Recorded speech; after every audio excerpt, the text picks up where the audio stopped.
তো স্বপ্নপূরণের দিকে একটু একটু করে এগিয়ে যাচ্ছি। তো আসসালামু আলাইকুম, আশা করি সবাই ভালো আছেন অ্যান্ড আমিও ভালো আছি। তো আপনাদেরকে একটা কথা বলতে চাই, ইদানিং কিন্তু আমি ভিডিও কম দিতেছি। জাস্ট ফাইনালি আমাদের 1 তারিখে পরীক্ষাটা শেষ হয়েছে। এখন আপনারা প্রতিদিন ডেইলি ব্লগ পাবেন। তো আমাদের এই ঘরটা তো দেখতেছেন, আমাদের এই ঘরের মধ্যে দেন আশেপাশে কিন্তু পুরোটা লয়ে কিন্তু একদম ভালো হয়ে যায়। এরকম ভালো সিজন হলে সব কিছু ভালো হয়ে যায়, কিন্তু আমরা এই ভালো মাটি ফালানোর চেষ্টা করতেছিলাম, কিন্তু আজকে শুক্রবার অনেক সময় পাই নাই, তাই জন্য এই অল্প কিছু মাটি ফালায়া আর কি রাখা দিয়েছি। এখন মনে করেন যে আমাদের আরেকটা কথা হচ্ছে, আমি যে এই স্বপ্ন পূরণের দিকে এগিয়ে যাইতেছি সেটা আপনাদেরকে বলি যে আমি চাইছিলাম যে এই ঘরটার পাশাপাশি আমি একটা খামার বাড়ি বানাবো। তবে খামার এখনো বানাই নাই, কিন্তু আমার 4-5টা অলরেডি গরু আছে আর কিছু ছাগলও কিনা হয়েছে।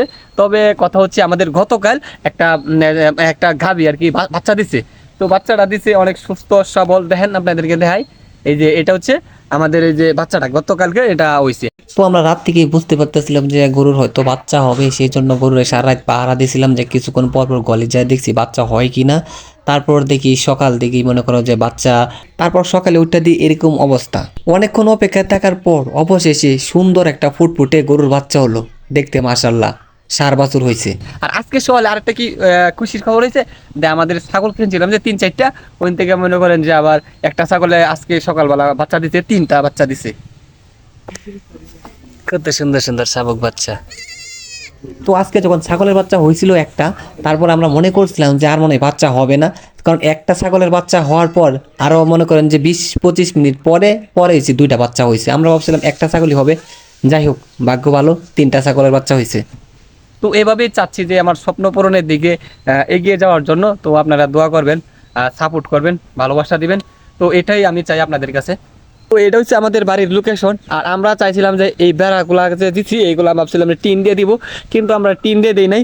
আমরা আপাতত ওই যে কাপড় দিয়ে দিয়ে দিছি, কারণ কিছুদিন পরে আবার টিন দেওয়ার চেষ্টা করবো। আর আর আমার স্বপ্ন হচ্ছে একটা খামার বাড়ি বানাবো আর একটা গরুর খামার দিব।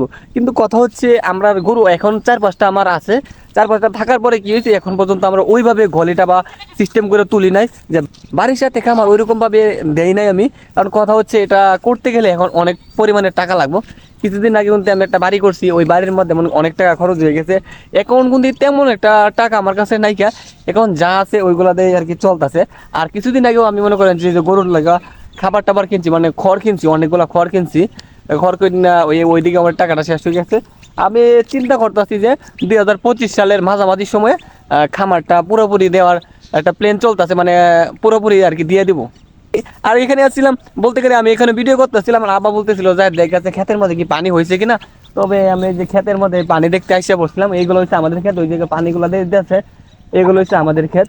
আর আমাদের ক্ষেতগুলো কোন তুলে জানেন, ওই যে মহিলারা দাঁড়ায় রয়েছে না, আর ওই যে ট্রাক্টরদের হাল বাইতেছে।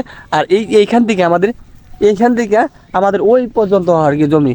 আমাদের এই যে যেগুলা মনে করেন যে পানি দিতেছে, মানে কালো দেখা যাচ্ছে, এগুলো হচ্ছে মনে করেন যে এটা হচ্ছে আমাদের মানে লাগামু।